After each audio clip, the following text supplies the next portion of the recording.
तो hello, Jai Hind student. Welcome back to SKP inspiration. तो student, कैसे हैं आप सब लोग? आशा करते हैं कि आप सब लोग अच्छे होंगे और अपनी पढ़ाई बेहतर तरीके से जारी रखे होंगे। तो स्टूडेंट, आज की इस वीडियो में हम कक्षा 12 केमिस्ट्री के 4 महत्वपूर्ण नियम लेकर आए हैं जो प्रत्येक वर्ष बोर्ड एग्जाम में पूछे जाने वाले टॉपिक हैं।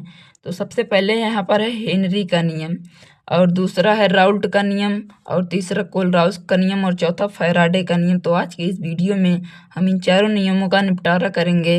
तो सबसे पहले आइए देखते हैं हेनरी का नियम। तो हेनरी का नियम का प्रश्न पूछा जाएगा यहाँ पर। हेनरी का नियम लिखिए तथा इसकी सीमाओं व अनुप्रयोग लिखिए। अर्थात पूछेगा अगर हेनरी का नियम, तो 2 या 3 नंबर में अगर हेनरी का नियम लिखिए तथा इसकी सीमाएं व अनुप्रयोग लिखिए, इतना पूछ लेगा तो ये 3 अथवा 4 नंबर का हो जाएगा। तो स्टूडेंट, आप इसे जरूर तैयार कर लेना। बिना इसे पढ़े आप बोर्ड एग्जाम देने नहीं जाना। तो सबसे पहले आप लिखेंगे हेनरी का नियम। आइए समझते हैं। हेनरी के नियम के अनुसार स्थिर ताप पर किसी द्रव की विलेयता गैस के दाब के समानुपाती होती है। अर्थात अगर ताप स्थिर है, स्थिर ताप पर किसी द्रव की विलेयता, जितनी विलेयता द्रव की रहेगी उतनी ही विलेयता गैस के दाब के समानुपाती होगी। अर्थात गैस के दाब के विलेयता के समानुपाती द्रव की विलेयता भी होगी। तो यहाँ पर हो जाएगा घुली हुई गैस की मात्रा समानुपाती गैस के दाब। तो यहाँ पर यम समानुपाती पी, उसके बाद होगा यम बराबर के एच पी, जहाँ यम एक घुली गैस की मात्रा है और के एच पी यहाँ लिखा है समानुपाती। तो यहाँ हो जाएगा के एच हेनरी नियतांक हो जाएगा और पी प्रेशर हो जाएगा, अर्थात दाब हो जाएगा। तो आप इसे फिर से एक बार पढ़ लीजिए। स्थिर ताप पर किसी द्रव की विलेयता गैस के दाब के समानुपाती होती है, अर्थात घुली हुई गैस की मात्रा समानुपाती गैस के दाब।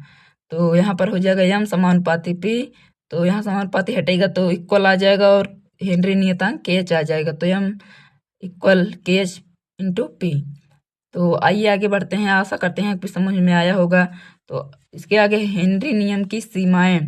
तो हेनरी नियम की मुख्यतः 3 सीमाएं हैं। पहला है यह तन बिलियन पर लागू होता है।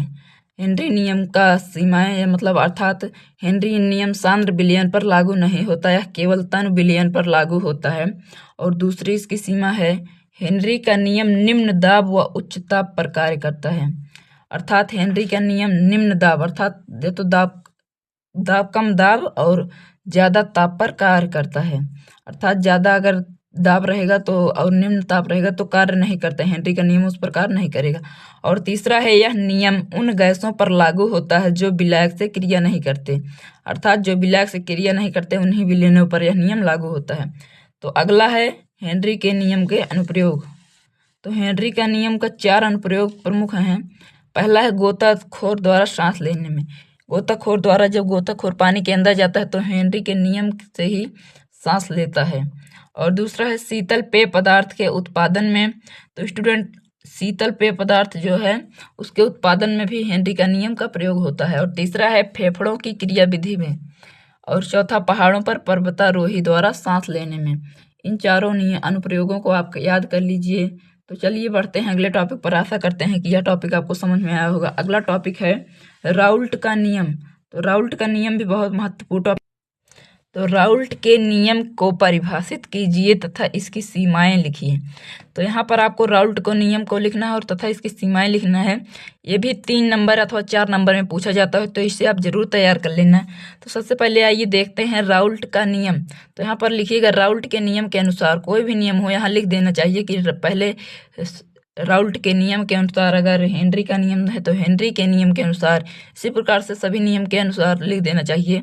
तो राउल्ट के नियम के अनुसार किसी विलायक में कोई अवाष्पशील विलेय पदार्थ मिलाने पर प्राप्त विलयन के वाष्पदाब का आपेक्षिक अवनमन विलेय के मोल प्रभाज के बराबर होता है। अर्थात वाष्पदाब में आपेक्षिक अवनमन समानुपाती विलेय के मोल अंश। तो इसी प्रकार से आइए फिर से देख लेते हैं कि किसी विलायक में कोई अवाष्पशील, अर्थात किसी विलायक में कोई अवाष्पशील विलेय पदार्थ मिलाने पर प्राप्त विलयन के वाष्पदाब का आपेक्षिक अवनमन विलेय के मोल प्रभाज के बराबर होता है। यही है राउल्ट का नियम। तो वाष्प दाब में अपेक्षिक अवनमन समानुपाती विलेय के मोल प्रभाज मोलंश। फिर यहाँ हो जाएगा P माइनस पी एस अपान PO बराबर n अपान small n plus capital N। तो इसे आप ब्रैकेट में बंद कर दीजिएगा। तो चलिए आशा करते हैं कि यह भी आपको समझ में आया होगा। इसके अगले टॉपिक अगला है राउल्ट के नियम के सीमाएं। तो राउल्ट के नियम की भी 3 सीमाएं होती हैं मुख्यतः। यह नियम तनु विलयन पर लागू होता है। राउल्ट का नियम भी हेनरी के नियम के अनुसार तन विलयन पर ही लागू होता है। और दूसरा नियम है इसका, यह नियम केवल अवाष्पशील पदार्थों के विलयनों पर लागू होता है, वाष्पशील पदार्थों के विलयन पर लागू नहीं होता। और तीसरा है विद्युत अपघट्टों के विलयन पर यह नियम लागू नहीं होता, अर्थात जो विलयन विद्युत अपघट्ट होते हैं उन पर भी यह नियम लागू नहीं होता। तो इसका भी आप स्क्रीनशॉट ले लीजिए। आशा करते हैं कि आपको यह भी समझ में आया होगा। चलिए अगले टॉपिक और पढ़ते हैं, जो कि है कोलराउस का नियम। तो स्टूडेंट, अगर यह वीडियो आपको अच्छी लगेगी तो प्लीज़ एक लाइक कर देना और चैनल पर नए हो तो सब्सक्राइब कर लेना। चलिए बढ़ते हैं अगले टॉपिक पर, जो कि है कोलराउस का नियम।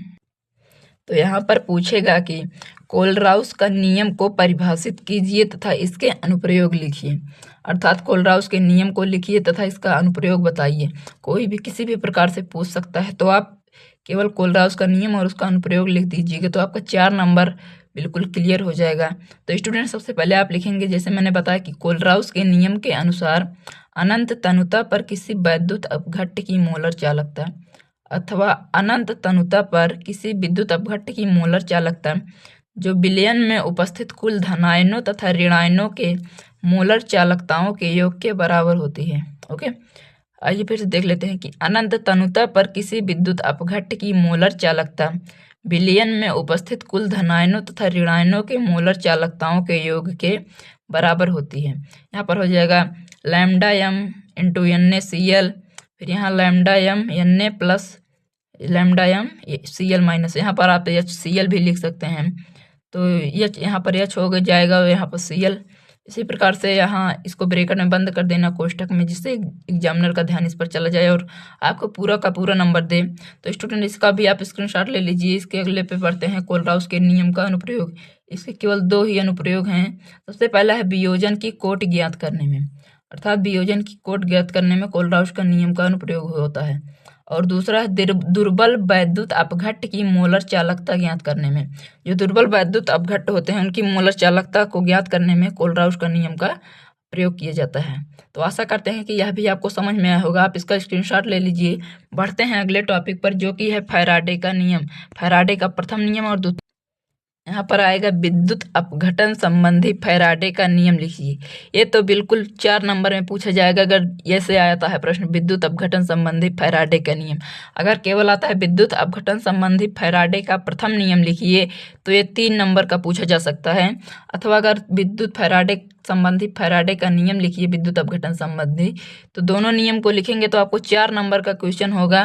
तो इन दोनों को आप तैयार कर लीजिए, चाहे प्रथम पूछा जाए अथवा फैराडे का द्वितीय नियम कोई भी पूछा जा सकता है। तो सबसे पहले मेरे द्वारा बताए गए अनुसार इस नियम के अनुसार लिखिएगा, विद्युत अपघटन के समय इलेक्ट्रोड पर मुक्त हुई पदार्थ की मात्रा, विद्युत अपघटन के समय जो इलेक्ट्रोड पर पदार्थ की मात्रा मुक्त होती है उसमें प्रवाहित आवेश की मात्रा के अनुक्रमानुपाती होती है। अर्थात विद्युत अपघटन के समय इलेक्ट्रोड पर मुक्त हुए पदार्थ की मात्रा उसमें प्रवाहित विद्युत आवेश की मात्रा के अनुक्रमानुपाती होती है। तो यहाँ हो जाएगा पदार्थ की मात्रा अनुक्रमानुपाती आवेश की मात्रा। तो यहाँ पर हो जाएगा W समानुपाती अनुपाती, W जो है W हो जाएगा पदार्थ की मात्रा और Q हो जाएगा आवेश की मात्रा। तो यहाँ पर हो जाएगा W समानुपाती Q, तो W बराबर QIT, Q बराबर IT होता है, तो यहाँ हो जाएगा QIT।